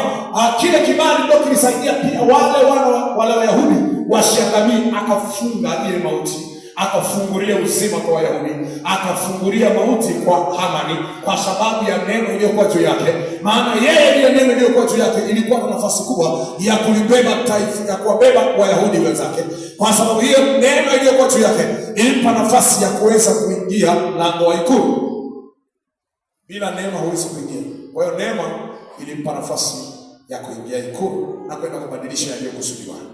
Neema ikiwa juu yako. Ebrania 4:16. Tukikaribia kiti cha neema ili tupewe neema ya kutusaidia wakati wa mahitaji. Neema, tukipata neema tumepata ufunguo. Kingine ambacho ni ufunguo ni uwezo utakaowafanya watu kumiliki milango ya dunia, ni ushuhuda. Ebrania 12 mstari wa 11. Ufunuo 12 mstari wa 11. Ushuhuda. Ushuhuda ni ufunguo mkubwa sana uliokabidhiwa. Ndio maana ulipookoka tu Mungu alitenda muujiza. Mungu alikufanyia muujiza fulani. Alafu ule muujiza uwe ushuhuda. Ule ushuhuda ukusaidie hata ukitaka kukata tamaa. Ukikumbuka ushuhuda, hayo mageti yaliyoko mbele yako yamekuzuia, umekoswa njia. Ule ushuhuda unakuwa ufunguo wa kukuwezesha kuendelea mbele tena. Lakini kama hakuna ushuhuda nyuma yako, kama haukumbuki ushuhuda, umepoteza funguo. Kama hauna ushuhuda, hauna funguo. Lakini walio na ushuhuda, hata kama imefika mahali unaona maji yamefika shingoni, hata kama unaona kwamba hapa nimefikia ukuta, hapa hakuna njia, hapa kuna mlima, ushuhuda kama wa Daudi. Ikiwa simba na dubu nilalua, sembushe Goliathi aliyetukana jeshi la Bwana, huyu lazima atafanywa kwa mfano wao. Kwa ushuhuda unaweza kushinda. Hivi nasema kwamba mnashinda, wakamshinda shetani kwa neno la ushuhuda wao, kwa damu ya mwana-kondoo na kwa neno la ushuhuda. Ushuhuda utakuwezesha kushinda, utakuwezesha kufungua ufalme wa Mungu. Pia tunategemea kile tulichobebeshwa. Ndio maana Mungu amekupa ushuhuda. Kila aliye na mwana anao ushuhuda. Kama unaye Yesu unao ushuhuda, unazo funguo. Kingine, andika damu ya Yesu. Damu ya Yesu. Ufunuo Yohana sura ile ya 5 mstari wa 9 hadi wa 10. Kwa kuwa yeye alichinjwa akamnunulia Mungu watu kwa thamani ya uhai wake, na akawafanya kwa ufalme, nao wanamiliki juu ya nchi. Maana yake nani anastahili kufungua mihuri? Yesu mwana Mungu aliyechinjwa akamnunulia Mungu watu kwa thamani ya uhai, nao wanamiliki. Damu ya Yesu Kristo ni ufunguo. Damu ya Yesu ni sadaka, inafungua vitu.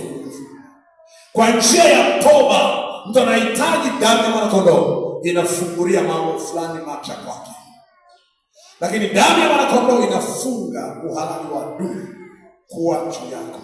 Kwa hiyo tuna uwezo wa kufunga na kufungua tukijua silaha tulizopewa. Mwisho, kama sio karibu na mwisho, Roho Mtakatifu. Ukiwa na Roho Mtakatifu unao ufunguo. Roho Mtakatifu ni ufunguo. Kwa hiyo Mungu aliwapa uwezo. Mtapokea nguvu akisha kuajilia juu ya Roho Mtakatifu. Uwezo wa kifalme utakuwa begani mwenu. Uwezo wa kufunga na kufungua unakuwepo kwa Roho Mtakatifu. Isaya 61 mstari wa 1 kwamba Roho Bwana juu yako ametuma kutangaza roho mateka, kufunguliwa kwa waliofungwa. Huwezi kuwafungulia waliofungwa kama wewe mwenyewe una ufunguo.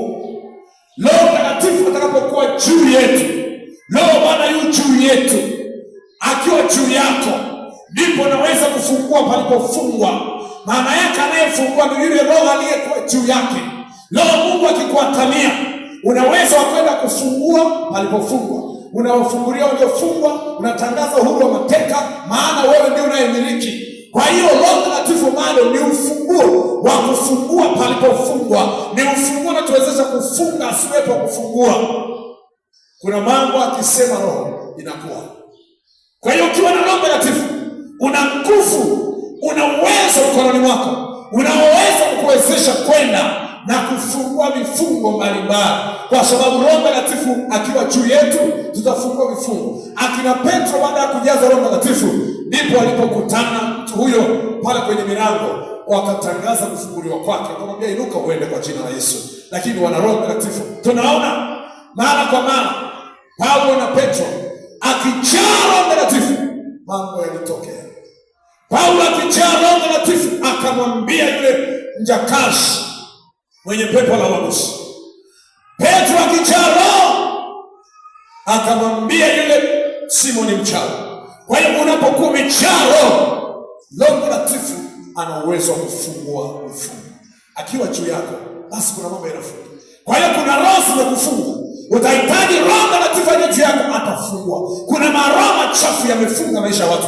Roho Mtakatifu akija, anafunga yale ambayo roho chafu zimefunga, anayafungulia yale ambayo Roho Bwana anataka yawe, yale adui anayazuia. Roho Mtakatifu.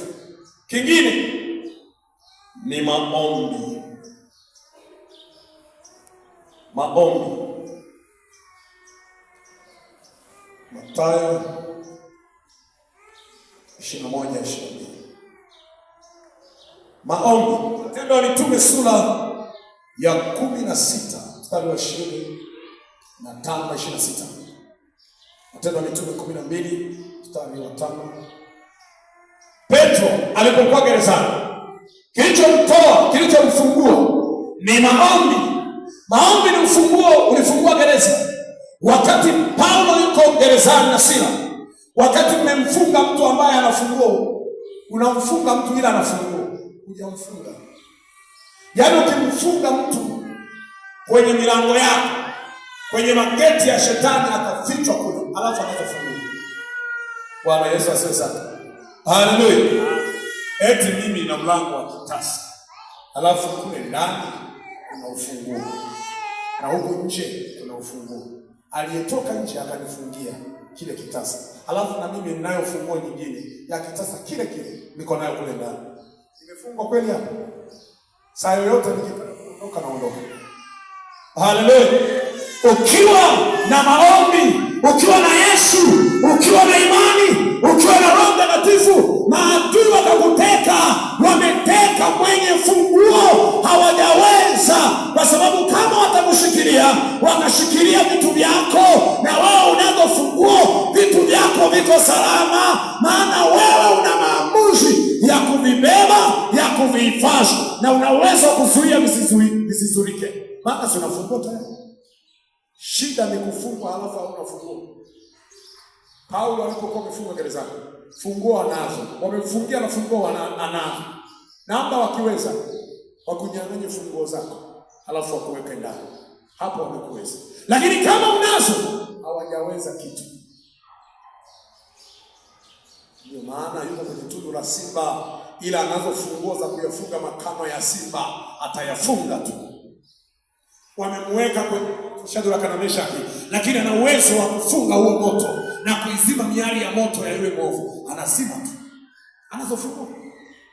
Ndio maana Paulo akiwa gerezani akaanza kuimba tu kwa mbio, wakaanza kuomba, wakimsifu na kuomba. Walipokuwa wakiomba, milango ya gereza ikafunguka. Inafungukaje? Walikuwa wanafungua. Baada ya milango kufunguka, kilichokuwa kinaendelea, hata vifungo vya waliokuwa gerezani na vyenyewe vikalegea.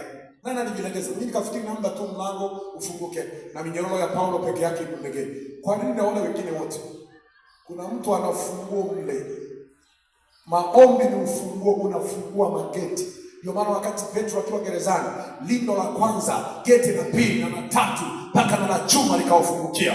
Hata minyororo imeondoka Petro miguuni, kwa sababu watu wanaendelea kuomba. Maombi ni funguo. Usipokuwa mwombaji utakwama sana. Haleluya. Mwisho andika utakatifu. Utakatifu ni ufunguo.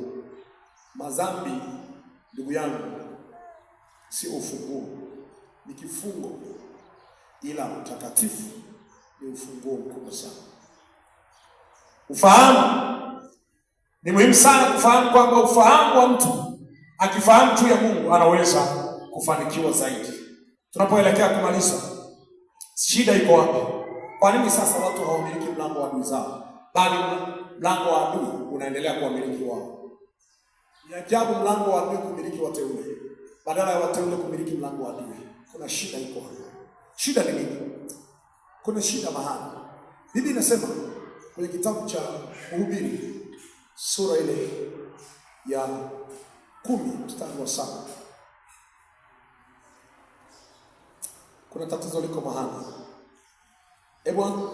Soma anza wa 5 mpaka wa 7. Mhubiri 10:5. Mhubiri 10:5-7. Shida iko wapi? Kuna tatizo mahali. Kuna tatizo mahali. Kwa nini watu wako gerezani wakati Mungu ametangaza wako huru? Soma huo mstari. Mhubiri 10:5 hadi 7 anasema, liko baa nililoliona chini ya jua. Liko tatizo nililoliona chini ya jua. Nalo ni kama kosa litokalo kwake. Hili ni kosa litokalo yeye atawalaye. Linatoka kwa yule anayetawala. Ya kuwa upumbavu huwekwa mahali pa juu. Upumbavu huwekwa mahali pa juu. Nao wakwasi hukaa mahali pa chini. Wale wakwasi hukaa mahali pa chini. Mimi nimeona watumwa wamepanda farasi. Nimeona watumwa wamepanda farasi. Na wakuu wakienda kwa miguu juu. Wakuu wakienda kwa miguu, wanachaparaba, eti wanafanya mazoezi juu ya nchi kama watumwa. Tatizo lililoko, kwa nini sasa tumepewa ahadi ya kumiliki milango ya adui na adui bado anatumiliki? Shida iko, kuna kosa kwa wale wanaotawala. Wanaotawala hawajagundua, hawajaelewa nini wamepewa na Mungu. Upumbavu umewekwa juu. Ukwasi. Nini maana ya ukwasi? Ukwasi. Karibu watu Swahili. Nini maana ya ukwasi? Tuondoe msamiati kwenye somo letu.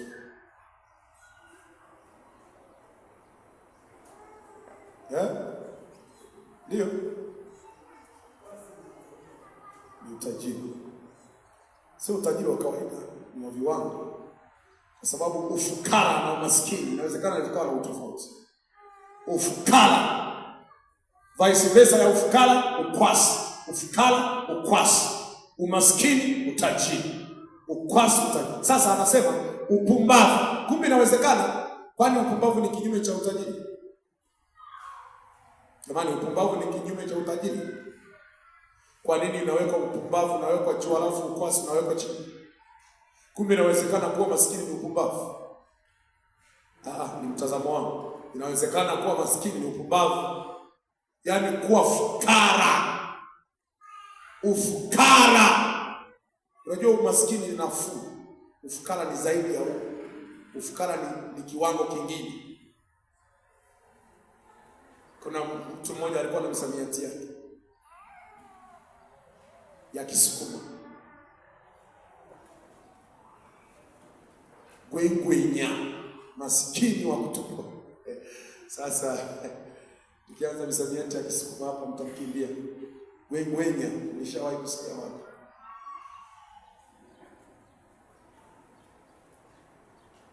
Ni lazima tufahamu, kumbe inawezekana kuwa katika hali ya umaskini wa kutupwa. Biblia inasema kwamba amelaniwa mtu yule amtegemea mwanadamu.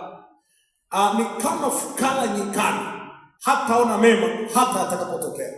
Fukara nyikani, mahali pa ukiwa kabisa.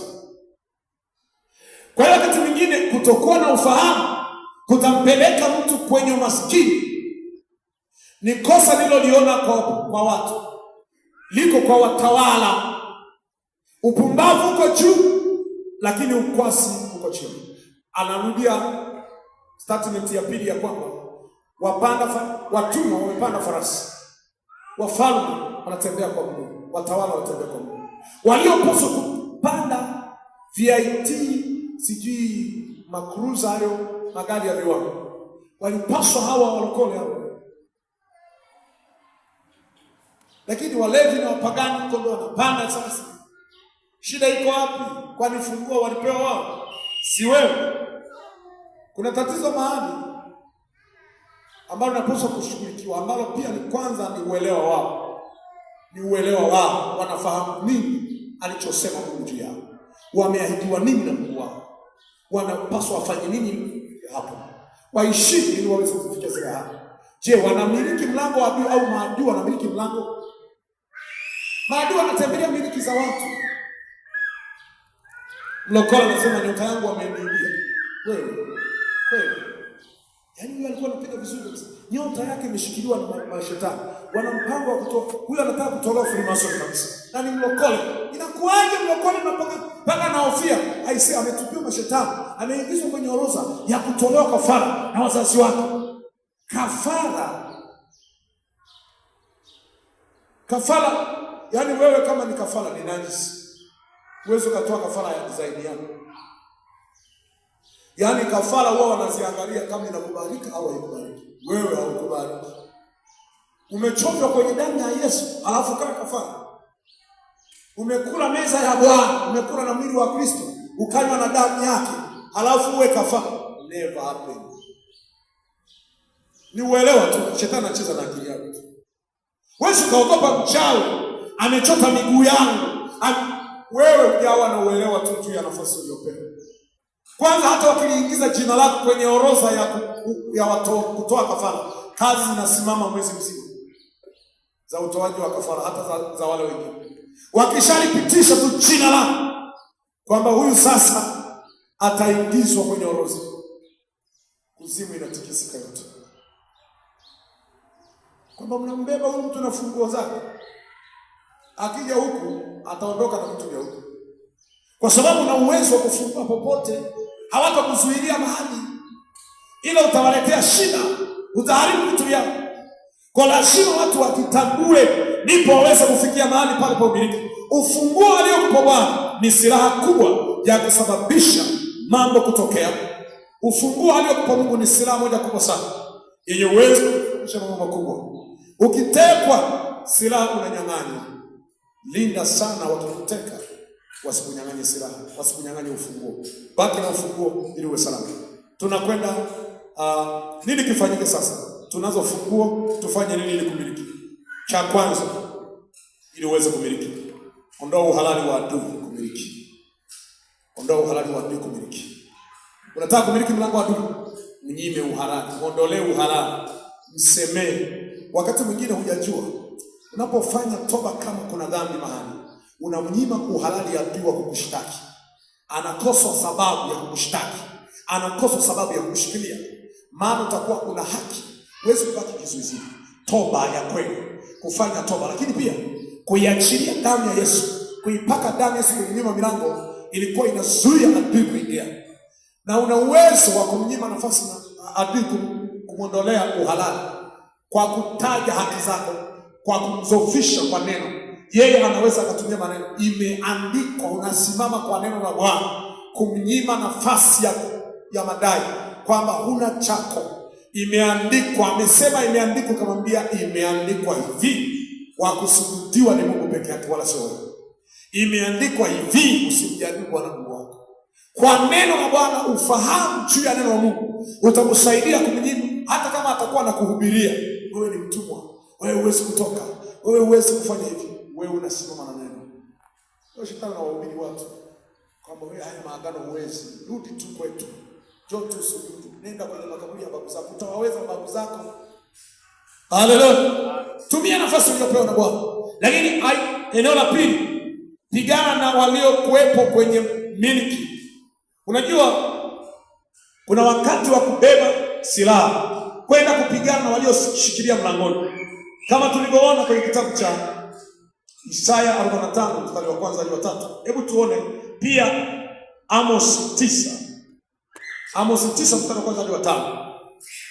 Piga vichwa vya nguzo, piga wasimamizi, piga wahudumu, piga walinzi, piga aliyeketibu, piga anayezuia pale mlangoni, ila Mungu atawafuatia hata wa mwisho. Usoma hilo Amos 9:1 mpaka 5. Amos 9:1 hata nasema, Nalimuona Bwana akisimama karibu na madhabahu. Karibu na madhabahu milango. Akasema vipige vichwa vya nguzo. Hata vizingiti vinakaa wapi vizingiti hivi? Vizingiti vya mlangoni. Nguzo. Piga vichwa vya nguzo. Vizingiti vitikisike. Vivunje vipande. Vunja vipande. Juu ya kichwa cha kila mmoja wao. Topu ya kila moja. Nami nitamuua mtu wa mwisho wao. Kwa upanga. Hapana hata mmoja wao atakayekimbia. Hakuna hata mmoja atakayetoroka mpaka 5. Wala hata mmoja wao. Hata mmoja wao ataokoka. Unatosha. Watu wakisomea. Kwa sababu gani? Atawafuatia. Watakaojaribu kutoroka atawakama. Watakaokimbilia wapi atatoka. Lakini nani afanye? Piga wewe vichwa vya nguzo, halafu yeye ataingilia kati. Ataenda mpaka kwa mmoja wa mwisho. Kwa sababu hiyo, watu ambao wana mamlaka ya kumiliki, huwezi kumiliki mlango wa adui. Wakati mwingine adui kabla hujapigana naye, adui aliyeko mlangoni, ukishampiga adui mlangoni, aliyezuia kama vile kolesha aliyeshika mkono, halafu atalegeza viuno vya ufalme. Maana yake adui atakapopigwa, ndipo unaweza kuanza kumiliki sasa. Jambo litakalofuatia, hamisha ama ng'oa maadui. Waangamize maadui, uang'oe mahali pale. Na wakati mwingine usijione kama wewe ni duni. Jione umekubaliwa na una nguvu. Biblia inasema kwenye kitabu kile cha Kumbukumbu la Torati 9 mstari wa 1 hadi wa 5. Kumbukumbu la Torati 9 mstari wa 1 hadi wa 5. Kumbukumbu la Torati 9:1 hadi 5. Kumbukumbu la Torati 9:1 hadi 5. Ujue kabisa Mungu amekupa nidhamu na amekupa nafasi, amekupa go ahead kwa ajili ya kuwashughulikia Waamori, wapigaji na wahivi. Na haijalishi kama ni wengi kiasi gani, isikupe shida. Yeye yuko kazini.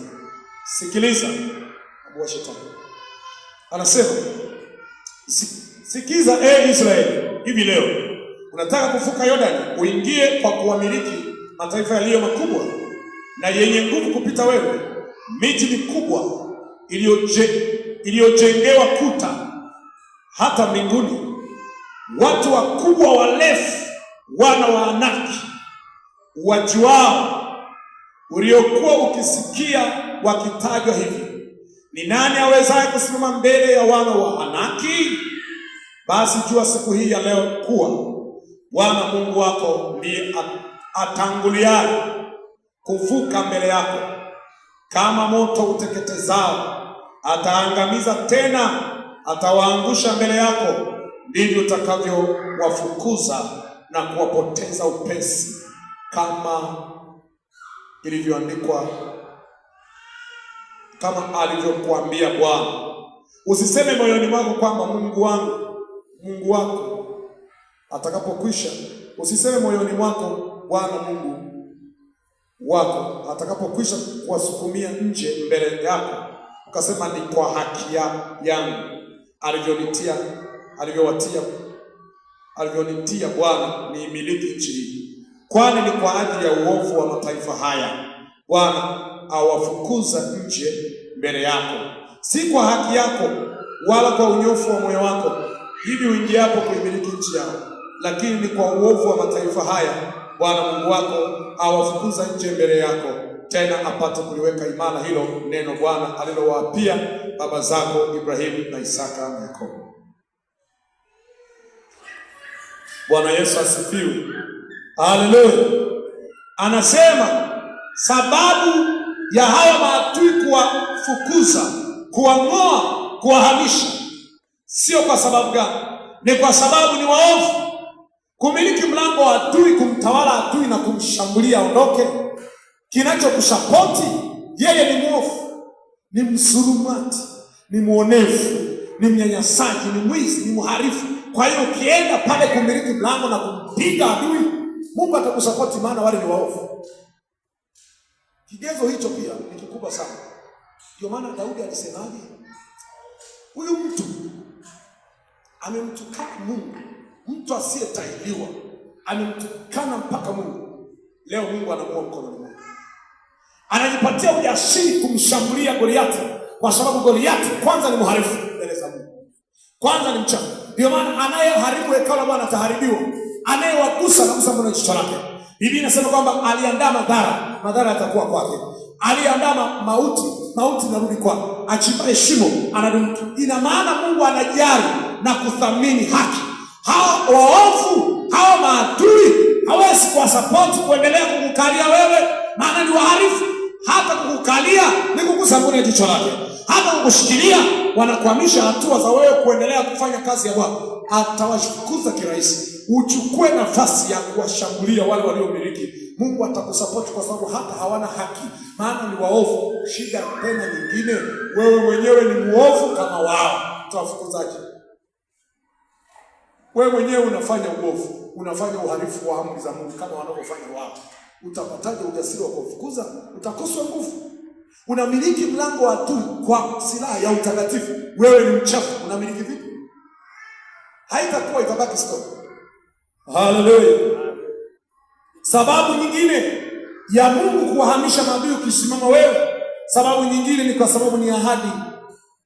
Unajua Mungu akishaahidi anatimiza uwapo wake. Aliahidi, na ukitambua ahadi, ishi ahadi, pokea ahadi, amini ahadi.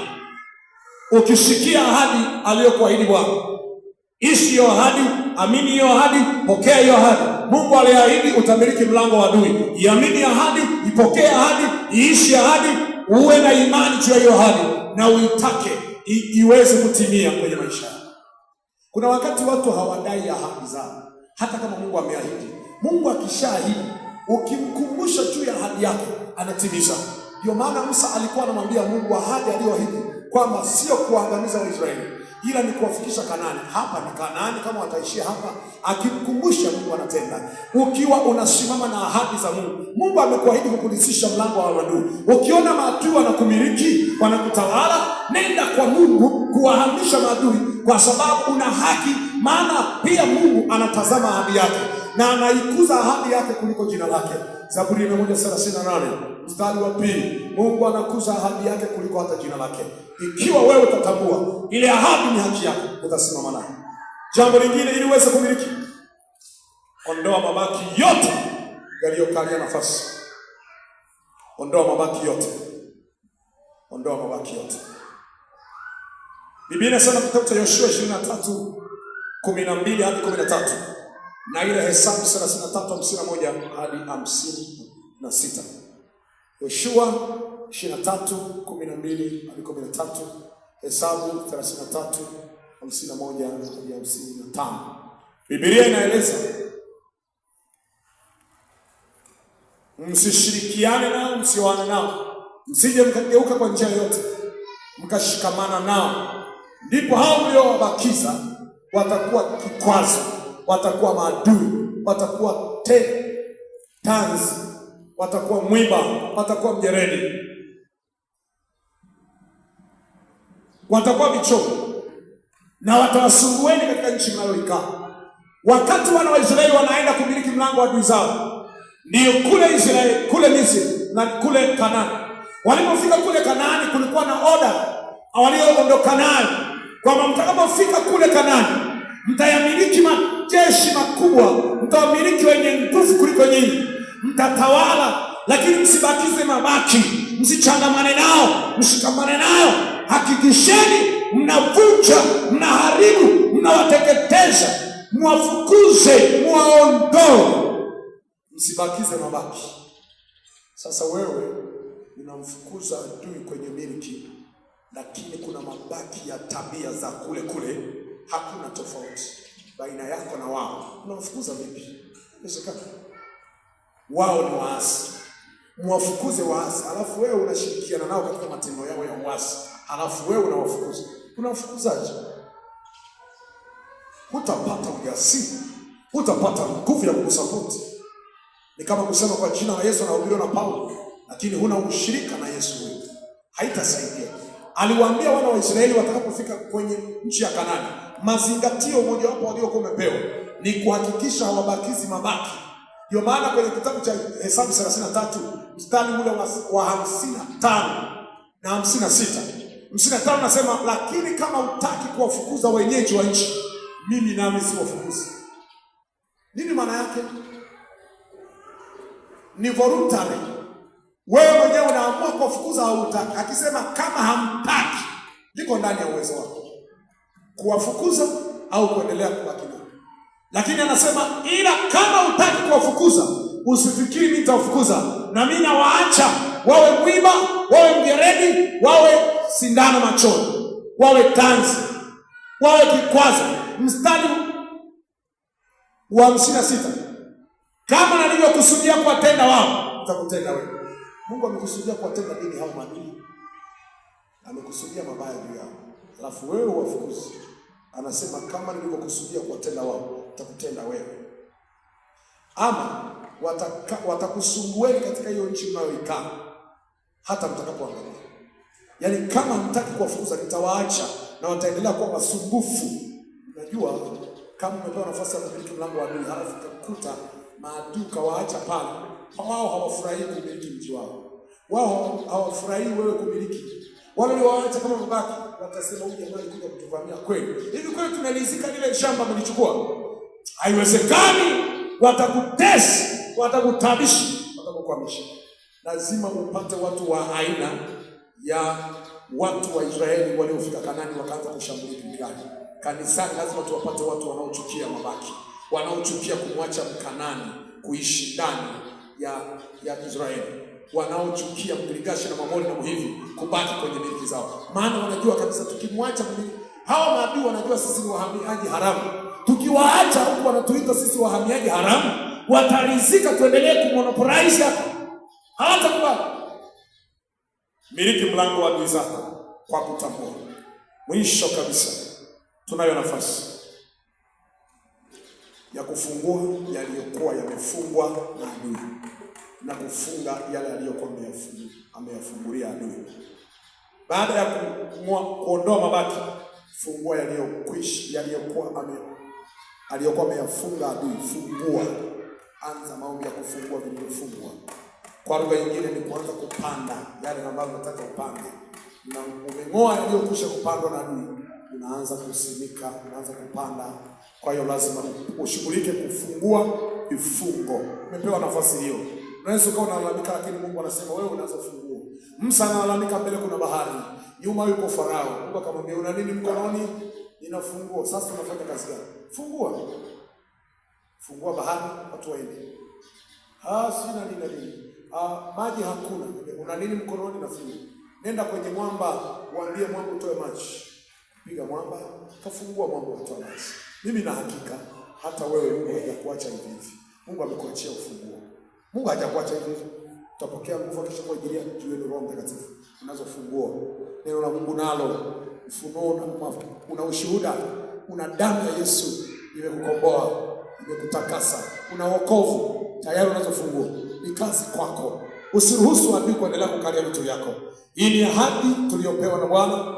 Weka fence baada ya kukufungulia. Weka ulinzi, funga lolote. Fungua lolote unataka kufungua, funga lolote ambalo unataka liendelee kuweka kwenye maisha yako na nafasi hiyo.